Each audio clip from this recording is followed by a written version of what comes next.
welcome to Would I Lie to You, the show in which it pays to be economical with the truth. On Lee Mack's team tonight, a comedian who started out as a nurse and now hosts Bake Off Extra Slice. So her career has covered everything from soggy bottoms to soggy bottoms. It's Joe Brand.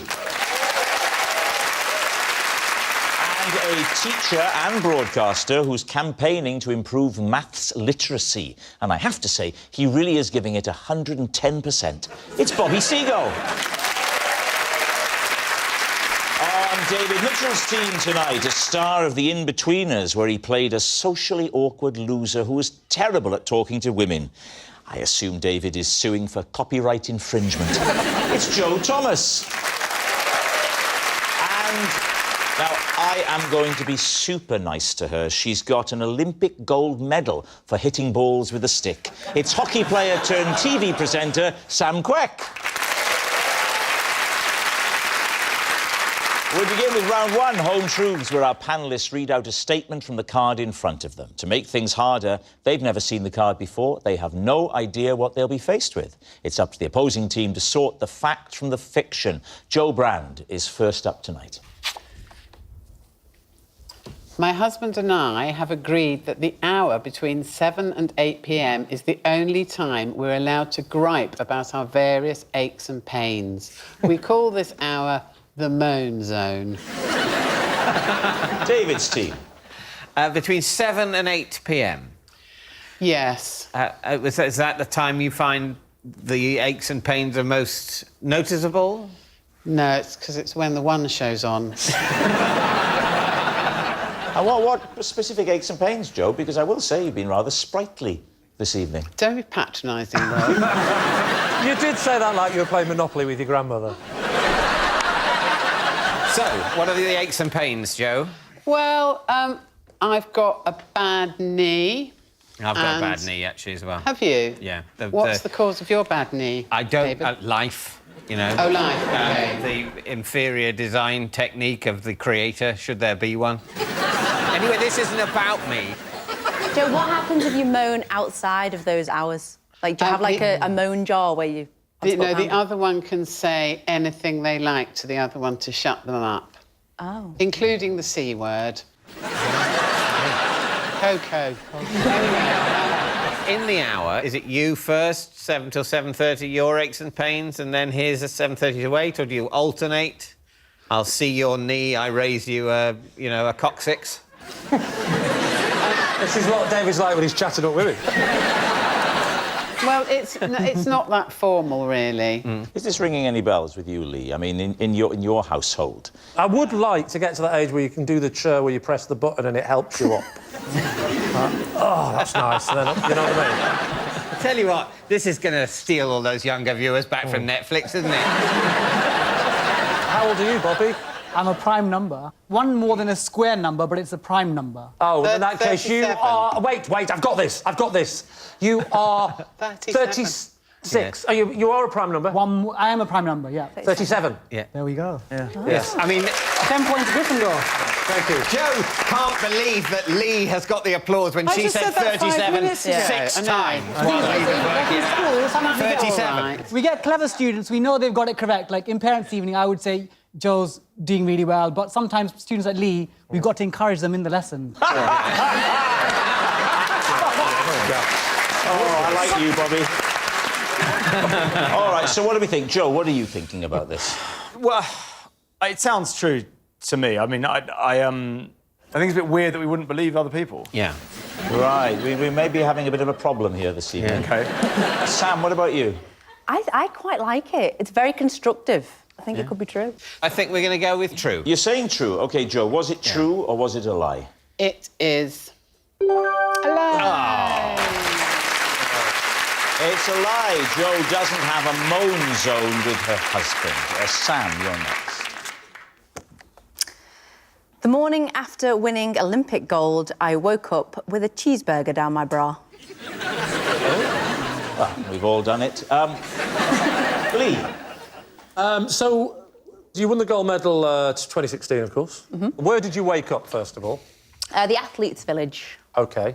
Was it actually inside the bra properly, or it was like sort of wedged in a little bit? It was in the bra. Totally in the bra? In the cup of the bra. But where had it come from, this burger? How had you acquired it? So I got it from the Athletes' Village. There was a McDonald's in there, so I got it from There's McDonald's. a McDonald's in the Yeah. Athletes' Village? We're gonna have to mention lots of other burger places, aren't we? Burger King, Wimpy. Yeah. There was a well-known burger branded outlet in the Yeah. Olympic Village. It was McDonald's, wasn't it?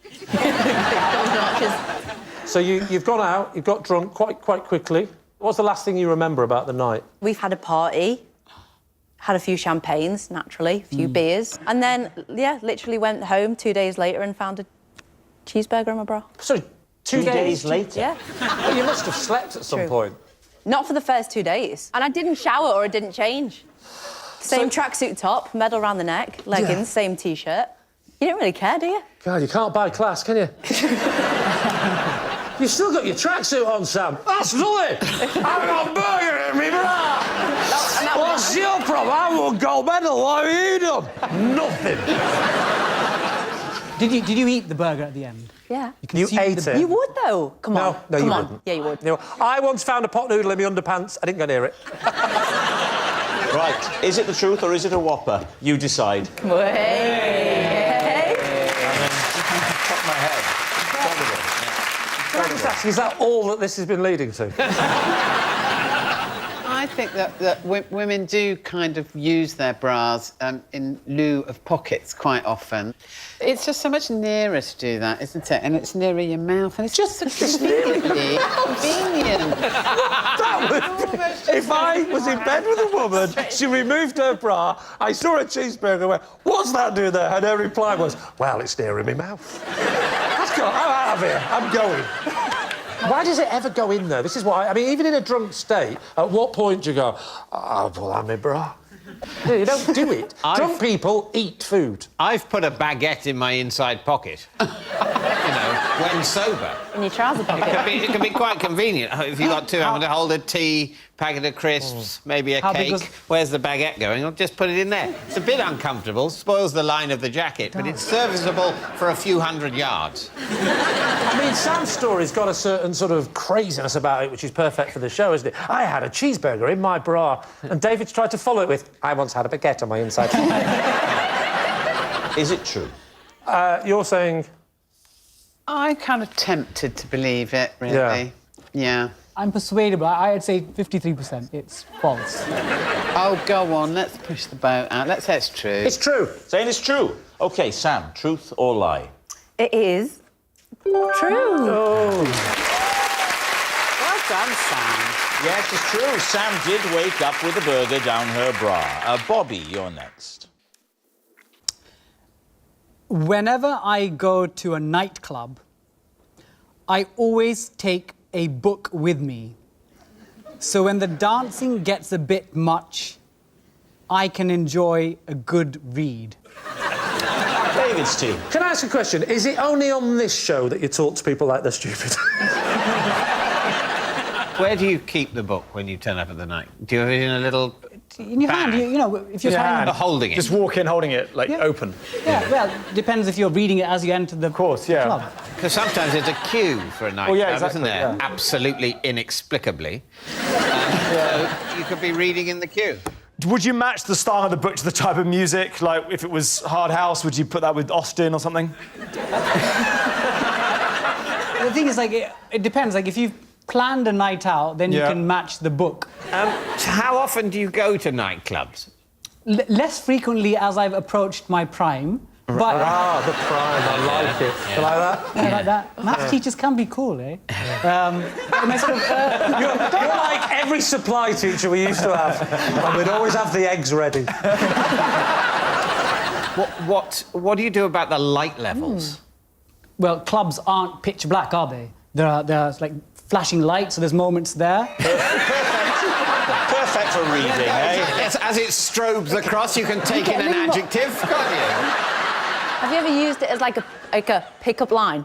Where you're like with the book and you're like, hey, do you like Jane Austen? It didn't really work, you know that. Do you know what I mean? Do you ever use yours with your chat-up lines? Hey, do you like cheeseburgers? You'd be surprised how many times that's worked, like. So what do we think then? Joe, what are you thinking? Oh, I think it's true. I've just never seen anyone read a book in a club. I can't see how it's true. Also, when Bobby read it out, it seemed as though he was struggling to read at all. I think it's a lie, so Good. I'm going to say lie. Bobby, they think it's a lie. Was it a lie or was it the truth? So when Bobby Big Time hits the town, he takes a book. It's true. It's true. Bobby does take a book with him to nightclubs. Joe Thomas, you're next. It once took me 5.5 hours to cook macaroni cheese. Please, Steve.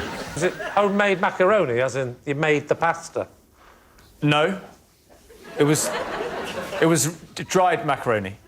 How long does it take to boil macaroni? 10 It's minutes? not just 10, boil 12. it. There's more to it. There's more to it than that. There's a lot to making macaroni cheese. There's It's more- not just boil. You have to, you know, make a like a roux, which is like a Cheese white sauce. sauce, but you know, Yeah. be careful because it goes lumpy and 5.5 la, la, hours, la. though. You may be helping him out here, Joe. Oh, if sorry. indeed this is a lie. How do you make macaroni cheese, You make Joe? a roux and What's a it can roux? go us lumpy and How would you make a roux?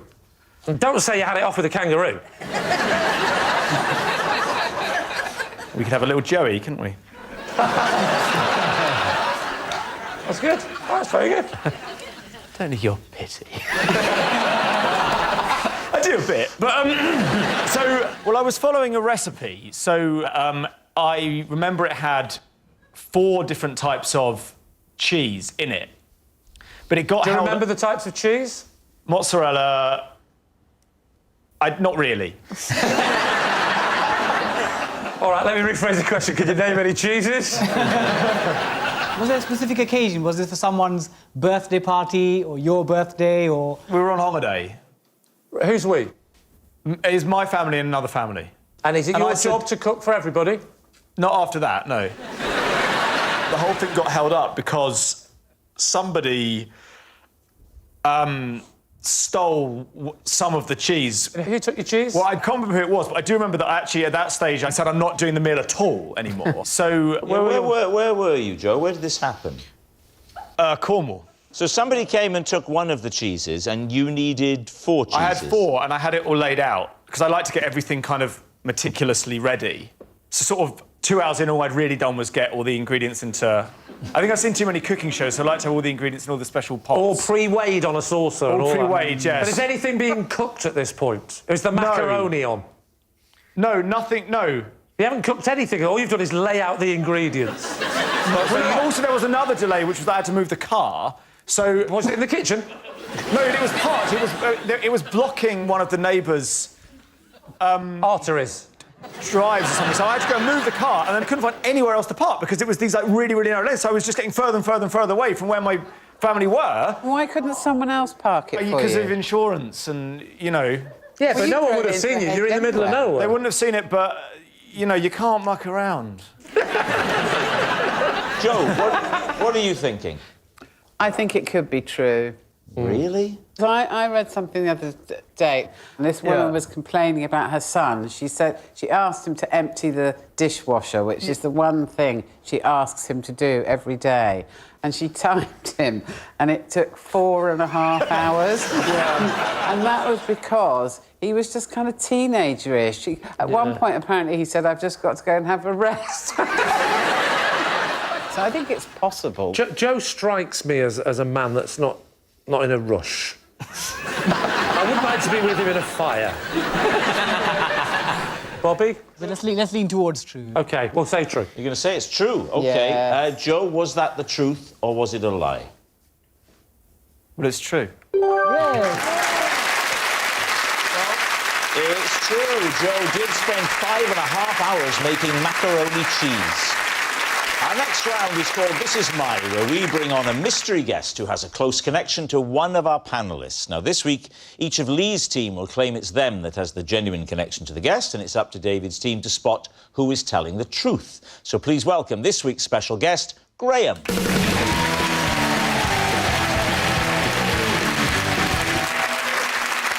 So, Bobby, what is Graham to you? So this is Graham. When I won his competition, My prize was a trolley dash through a pound shop. Joe Brand, how do you know Graham? This is my old neighbour, Graham, and when my landlady was trying to sell my flat, I asked Graham to bang a bongo to put off any potential buyers. Oh. And finally, Lee, what is your relationship with Graham? This is Graham. All his bees flew away when I was looking after him. So there we have it. Bobby's pound shop pal, Joe's noisy neighbour, or Lee's beeless buddy. David's team, where'd you begin? OK, we'll start with Bobby. So what was Graham's competition? So he was organising a competition to open a new pound store, actually 99p store. So, sorry, he was organising a competition to open one? So it's a competition where somebody gets to open the store. So the prize was opening the new pound store? Yes. What was the competition? Oh, so you had to submit some sort of like artistic, creative entry that you could display or show off at the opening. The winner of the artistic competition would win the prize of opening the new pound store. And get to do a trolley dash as well. How long did you get to dash? 99 seconds. It would make sense, wouldn't it? 99p. Makes sort of. I suppose, or 99 years, or, yeah, fine. Bobby, tell us about your artistic entry. So... Oh, the old Rob Brydon chat-up line. So I wrote like a little like poem or a jig. A what? sorry? A jig? A jig, like little, like few words to open it. That's not a jig, is A poem, it? A like- jig is a dance. But like, but you could, if you had in theory, a good verse, you could jig to it as well. Now, do you recall any of this poem? So I definitely remember one line was, at 99p store, bargains galore. At 99p And then everyone's like store, jigging. bargains galore. And everyone's like jigging away at the opening. So that was your artistic entry. What was it up against? I don't know. Let me rephrase that. What did that beat? I think it's far more likely that Bobby's entry was actually the only one. What sort of size crowd was it? How many people had this attracted? 60, 70, 80? That's a lot. Why do you 60, say about 70? Because it's somewhere in the region of 60 to 80. Well, that's about 70. So, It could be, but it might be the lower end. Might be 60. so 60-plus people have gone... Maximum 80. Apparently they're opening a new pound store in the area, so that would be a great thing to do. Shall we go to that? It was I don't want to go. Haven't you heard? Someone's reading a poem. Get my coat. Yes, it's quite... It's not just a poem. It's one of those poems you're encouraged to jig around to. We'll never get in. It'll be packed. Oh, I don't know. 60 to 80, probably 59 plus, but maybe towards the lower end. Let's go, darling.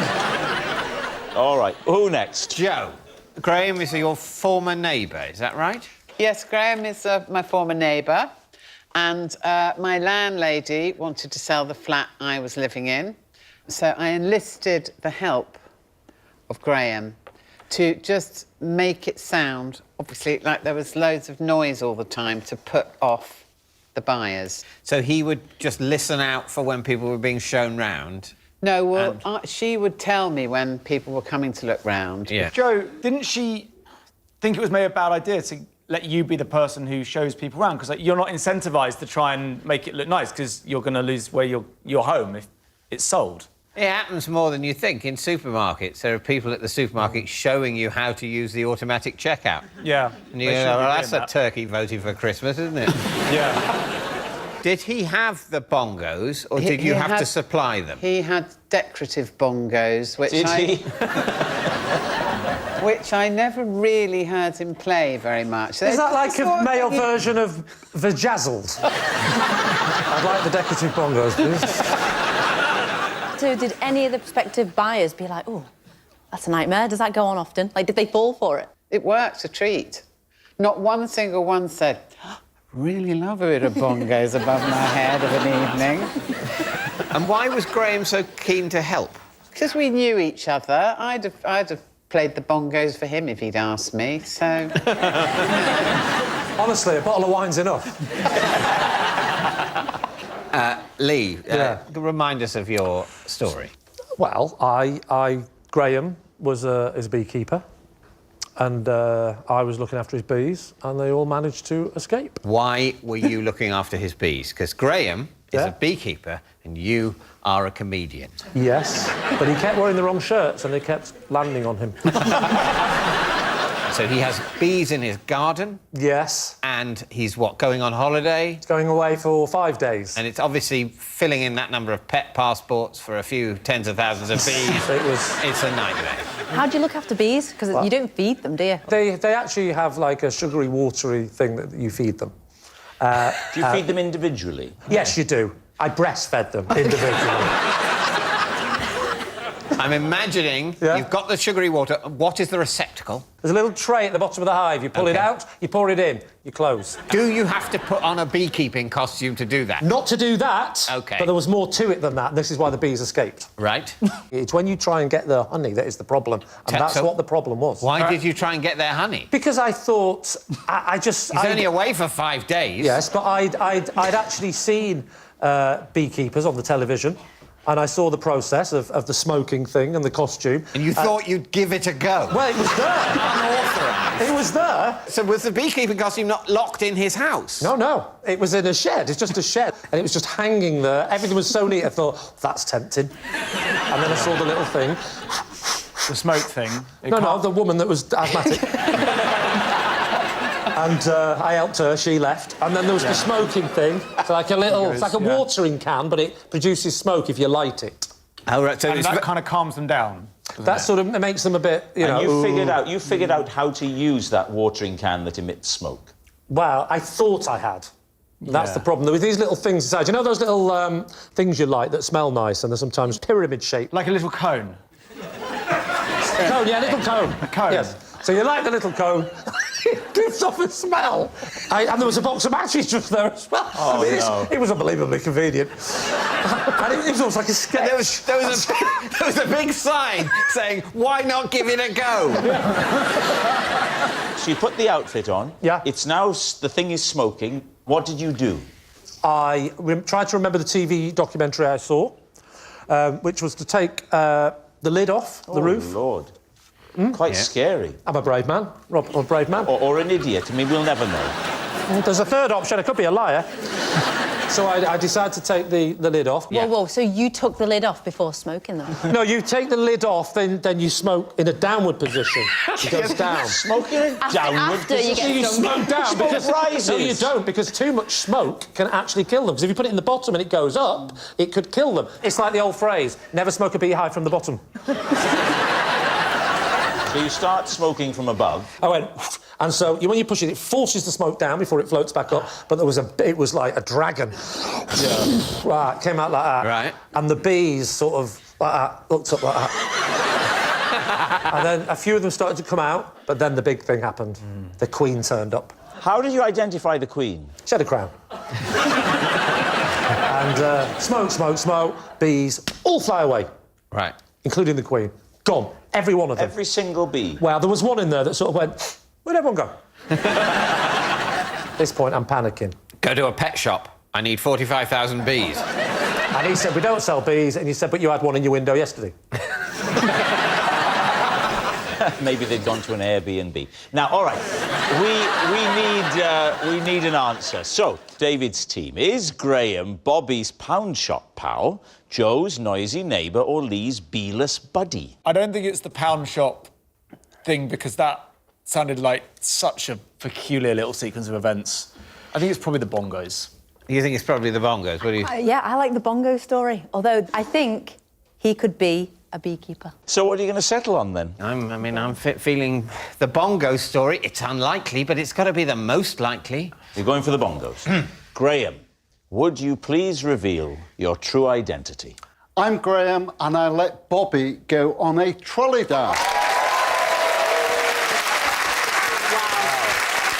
Yes, and we have a picture from the local newspaper to prove this. Look, there he is. Wow. Yes, Graham is Bobby's pound shop pal. Thank you very much, Graham. Which brings us to our final round, quick fire lies, and we start with... It's Joe Brand. I once ordered myself a cake and in doing so ruined a complete stranger's party. How?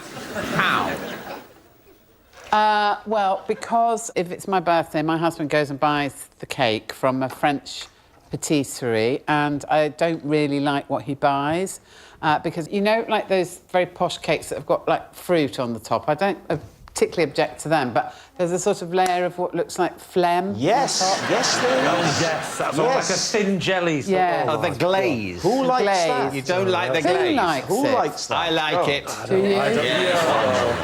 Now, you don't like the glaze. I don't like those, so I Yeah. decided for my birthday 3 or 4 years ago, I would order my own cake. So I went to a supermarket and I ordered a kind of a children's cake that was like bright yellow and green. And they said, do you want anything written on it? So for a laugh, because I had some friends coming around for my birthday, I said, can you put, you are a very old woman and you're going to die soon, right? I thought that they'd laugh at that on, you know, when I brought the cake. Anyway, so that's what I did. And 3 weeks later, I went to pick up my cake. And they said, do you want to just check it's the right one? And I opened the lid, it was the right cake, but on it was written, Happy Retirement Wendy. Right?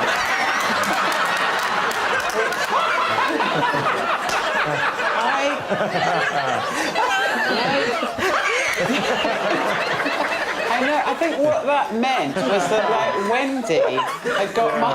Yeah, it obviously got my... What a lovely send-off for Wendy. After years of service. She'd been forgetting 1 or 2 things in the office of late, but, you know, in general, she was fondly remembered. But... Oh, my God, I want this to be true more than any other in the history of the show. So, David, what are you going to say to that? what do you think, Joe? If you've made that up just now, then that's really impressive.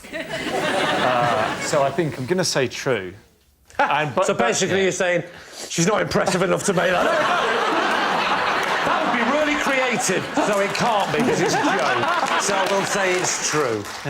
Well, yeah, I suppose it is. I just totally think it's true. I think it's true. Yeah, I think it's true. I think it's true. So we think we're going to say true. Yeah. You're going to say it's true. Yeah, and it's, I would say, a lovely story, and I'm a nasty enough person to wish I was a fly on the wall at Wendy's retirement. Joe, they think it's true. Was it true, or were you telling us a lie? It is... true. It's true. Joe did ruin a stranger's party. That noise signals time is up. It's the end of the show, and I can reveal that David's team have 1 point, Lee's team have 5 points. Wow. Thanks for watching. We'll see you next time. Good night.